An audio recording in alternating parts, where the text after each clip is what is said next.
Today on Contractor Fight TV, I am going to bring to you a quick, down and dirty, simple challenge for you that will help you explode your sales in the next 30 days if you trust what I'm telling you. Let's go.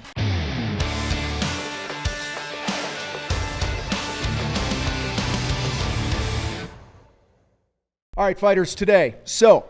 Zig Ziglar, the great Zig Ziglar said, timid salespeople have skinny kids. What that means, if you're chicken shit, you're going to be broke and your kids are going to be hungry.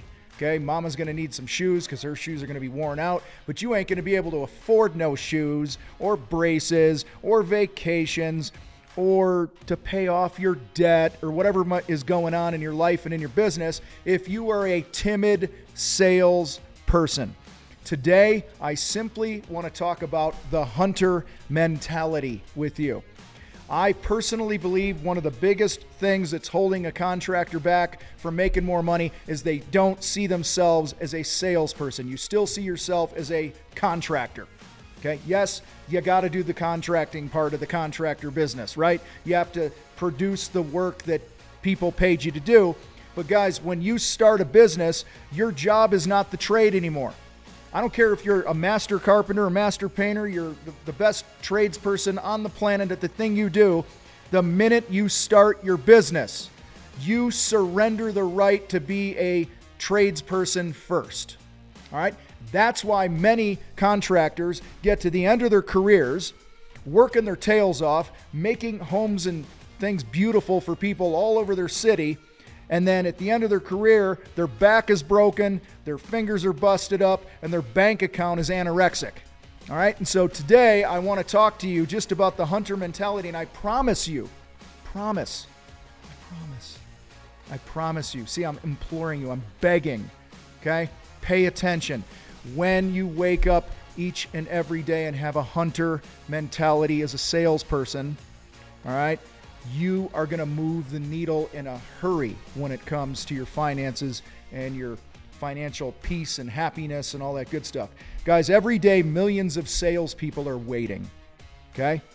They're waiting for the company to hand them a lead. If you work for somebody else, you know, you're like, oh, the boss needs to give me some leads, man. You know, these leads suck and all that other shit, all right? Salespeople are waiting for the client to get back to them. Salespeople are they're waiting to talk about money instead of doing it up front and early in the conversation, saving themselves valuable time and not chasing the tire kickers. Overall, salespeople in the contracting space do not understand the importance of right now. Right now. You got to remember, time kills deals. If you want to become irreplaceable as a salesperson, you must be a hunter. And that means that you have to find your own leads. All right? Now, I want to talk on that for a second. Some of you are like, no, man, that's why I pay Google. All right? Well, don't be a one-hit wonder or a one-trick pony or whatever the hell I'm trying to say here.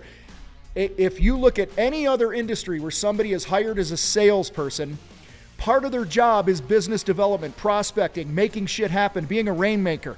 Basically, taking nothing and shitting money. Okay? That's really the role of a salesperson. Now, it's nice when the company has inbound leads coming for you and all those other things, but many of you guys are just sitting back waiting to be found on Google. You're waiting for the advertising company or the marketing company you've hired to do their fucking job, and you're pissed at them because we all know it takes like 6, 9, 12 months for SEO to really fucking work, all right? Like if somebody's doing it right, doesn't just you hire an SEO company and now I got leads. You want leads right now, you got to run ads, but if you run a service like remodeling kitchens, you're not going to get necessarily people buying from you right now from those ads, okay? Because my experience and the people that we work here with in the fight, the people that run ads and have the most success with them quickly are like emergency services, like, hey, my heat's out. I need air conditioning. I got a leak in the sink, okay? Now, listen, some of you are like, I run ads all the time, Tom. We do $1 million a year on our ads. That's fine. Good for you. But what if you could do another $2 million a year because you had a hunter mentality and you weren't just relying on the fucking ads to run? What happens when Google changes the rules? What happens when you stop putting money into that machine What happened? Like, I'm thinking of Dan Sherwood, one of our coaches here in the fight. For many years, he built his painting company on direct mail, and it kicked ass for him. It was literally the only fucking thing he did other than relationships and word of mouth until direct mail stopped being so effective for whatever reason. The gods of the universe decided to say, it ain't going to work anymore. All right? So what I'm trying to save you from here is being the type of salesperson who just waits. Okay? It's on you to find your own leads. Let me say that again. It's on you to find your own leads. All the shit that you spend money on, to me, those are bonus leads. If you're going to be a true salesperson, all right, and if you're the only salesperson in your company, you got to wear a lot of hats. Tough shit. Get over it. This is part of the job. You need to be on the hunt. All right? You also need to have the mindset of returning that phone call now, sending that email a minute ago. All right? Time kills deals. Now, as a salesperson, you are only going to be as good as the results you generate today, and your results today are going to be the accumulation or the compound effect of the activities that you take each and every day. If you want to sell a job today, you should have been knee deep in sales activities 3 to 6 months ago. See how that works? What you do today will get the cash register to ring a few months from now. And one of the reasons that so many contractors have this feast or famine cycle is because, the phone's ringing, we're busy, I got all this work. You fucking get complacent. And you stop doing the daily activities that make the phone ring. All right, guys, what you sold yesterday is old news. And what you think you're going to sell tomorrow is a fucking pipe dream. All right, focus on the here and now and be a hunter. All right, win or lose, have a short memory like an NFL cornerback who gets beat deep on a pass. All right, guess what? Next play. Let's go. I have to hunt today. I have to farm today. All right, hunting for sales looks like this. It looks like reaching out to your past clients. I got my phone here next to me. I'm just pick my phone up and I'm going to go, hey, Bill, this is Tom. We painted your house last year. How you doing? Oh, yeah. Okay, good. Yeah. No. Hey, how was that vacation you guys went on? Okay, cool. Hey, well, listen, I'm just calling to check in and see how the paint job's looking, man. That's all. No agenda. Just want to see how you're doing. Everything holding up okay? All right, great, man. Appreciate you. Just wanted to thank you for having us out to do your job last year. I'm out. Okay? There you go, guys. That's it. Now, you can also do that through email marketing, which you should.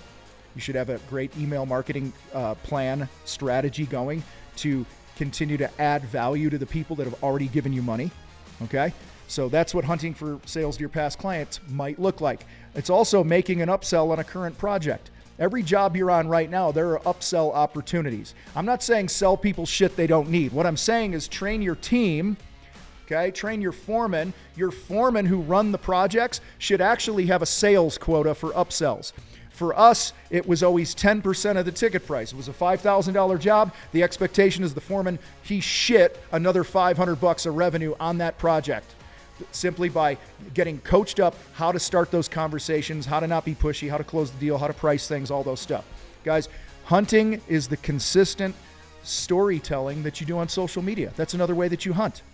All right? It's pulling out your camera and going, hey, man, one of the issues we ran into on this job was this, that, and the other thing, and blah, blah, blah. Now you're being visible to the marketplace. People are seeing you solve problems and add value. All right? Hunting is also building your own list of influencers. If I only had 2 hours a day, personally, to spend on business development and sales, it'd be building my influencer list. Who else is in the homes that you want to be in? All right? If you're a painting contractor, who's cutting holes in walls to fix shit? Plumbers and electricians and stuff, right? Well, they need to know you so they can hand a card out, and you need to know them so you can refer them when somebody wants something done. It's the home inspector who's looking at 500-600 homes a year, and damn near every one of those conversations, somebody's going, yeah, we got a lot of projects we want to do around the house. He should probably know who the fuck you are. All right? A lot of you guys are just sitting back, waiting and waiting and waiting. And I will tell you right now, every day you choose to take a passive approach to the hunt is a day someone else is feeding their family. Think about that for a minute. All right? Have you earned the right to feed your family? Are you just bitching about, I don't make enough money as a contractor? We can't go on a vacation. My wife's always pissed at me because I'm either working, or I'm home and I'm not making money and she's never happy. That's a conversation I've heard many times with people. All right? Guys, girls, people, in-betweeners, whatever the fuck you are. All right? Have you earned the right to feed your family? A lot of you guys are just bitching and complaining, and you're not lifting a finger on a consistent daily basis. Daily,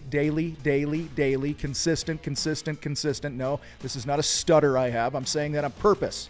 Every single day, you need to be pounding that rock and finding opportunities and creating conversations and handing out cards and sending emails and introducing yourself to people. That's what it means to be a hunter. And if you don't want to do that, all right, if you don't want to do that, or at least champion that in your business. I'm just not saying you're the full-time salesperson. You might have a bigger business and you have a different role in the company. But if you are not truly the champion of sales and business development and hunting in your company, you don't deserve to succeed, because success takes what it takes. It doesn't give a fuck about your feelings about something. All right? So guys, this hunter mentality is something we dig into a lot in our sales training workshops that I do. And my encouragement, is that the word I'm looking for? My ask of you is this, is open your eyes to the opportunity that you have to dominate. Okay? Let's pretend you're listening to this right now and you're a home remodeling contractor in Cincinnati, Ohio. Let's just pick Cincinnati. I guarantee you that if you implement the shit I talk about here, all right, if you do it consistently, you're going to dominate your area. You're going to dominate your marketplace. You're going to command the pricing that you want because you're going to be known. You're going to have all these relationships. You're going to have more referral and influencer relationships. You're going to have more past client work. When you are on the hunt, it creates momentum. And the other guys that are in Cincinnati, Ohio that do what you do, they're too fucking lazy to do this. All right? Because they're too caught up in how they feel about, I feel we're doing good, or I don't feel like opening my mouth, or I don't feel like doing a video. I don't feel like calling somebody on up and introducing myself and being assertive in those ways. That's where the opportunity is for you. So again, don't just rely on Google. Don't just rely on Facebook. Don't just rely on paid ads and billboards and direct mail. These things are fine. I don't have a problem with them. You should be attacking the whole field. All right? But the biggest part that I see people missing out on is this whole hunting aspect, this hunter mentality. I want to encourage you to be like Michael fucking Jordan. All right? He goes, give me the ball and let me score some points. Okay? How about stepping up today and being Michael Jordan in your company? Your number one job is to sell. Like I said, a real salesperson generates their own leads through business development and relationships and being on the hunt, seeing everything as an opportunity to build a sales relationship. All right? So I want to ask you this right now as we close out. How have you shown up in the past 30 days in this area? Obviously, I can't hear your answer because, we're not in the same room having a conversation here, right? But be honest. No bullshit. Scale of 1 to 10. You can't use 7. 7's a safe number. It's non-committal. It's like you don't want to date a chick who's a 7. All right? Like, hey, is your girlfriend hot? Yeah, man, she's a 7. I mean, that's like non-committal. You want like 8 or above, right? Right, Logan? Logan's here with me, okay? There he goes. He's filming and doing this shit. All right? How have you shown up in the last 30 days in the area of being a hunter? And I guarantee you, however you've shown up in the past 30 days will be shown in the next 60 days. All right? What opportunities do you have in front of you right now that you're not capitalizing on? My challenge before we get out of here, y'all, is simple. Open your mouth. Open your mouth. Open your eyes. See everything as an opportunity to build relationships, to plant your fucking flag and dominate in your industry. You guys rock. I got to roll. I'm out.